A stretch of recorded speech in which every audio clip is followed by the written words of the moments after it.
Développer un réseau, c'est trouver des franchisés, c'est trouver des locaux.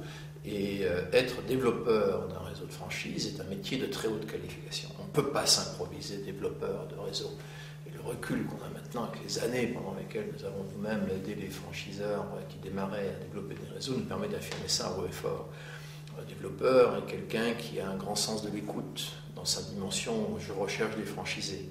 Il écoute, il commercialise, donc c'est un vendeur, mais c'est aussi un sélectionneur. Le développeur est également un homme de haute qualification dans la dimension recherche de locaux.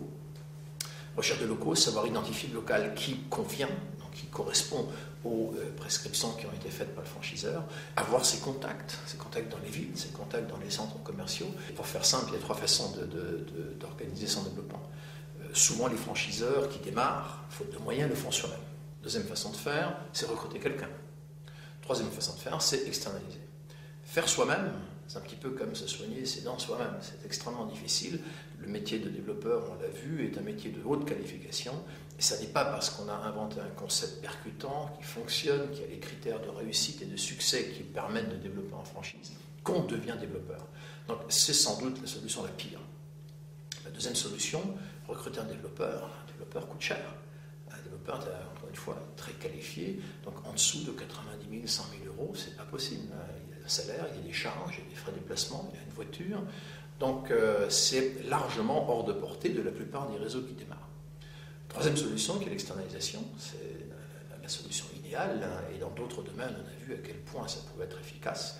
On peut avoir immédiatement disponible ces développeurs qui ont cette qualification, qui ont cette richesse d'expérience qui leur vient du fait qu'ils développent 3, 4, 5 réseaux en même temps, et ça depuis des années.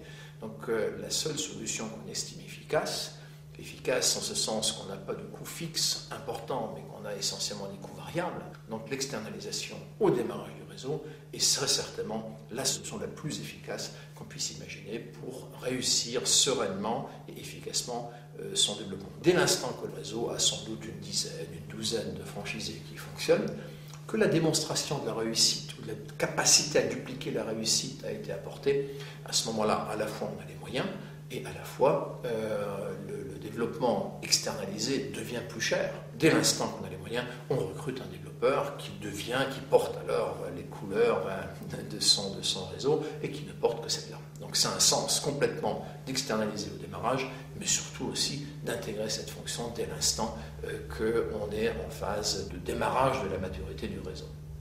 Du reste, cette fonction, à ce moment-là, lorsque le développement se fait assez vite, va se dupliquer, va se démultiplier. En fait, elle va se couper en deux. Il y aura un développeur spécialisé dans la recherche de franchisés et il y aura un développeur spécialisé dans la recherche de locaux. Donc la personne qui sait tout faire devient moins indispensable et le réseau, à ce moment-là, peut encore une fois accélérer son développement. Souvent, on trouve des franchisés, on est bloqué par les locaux. Donc on va investir dans un développeur spécifique pour la recherche de locaux.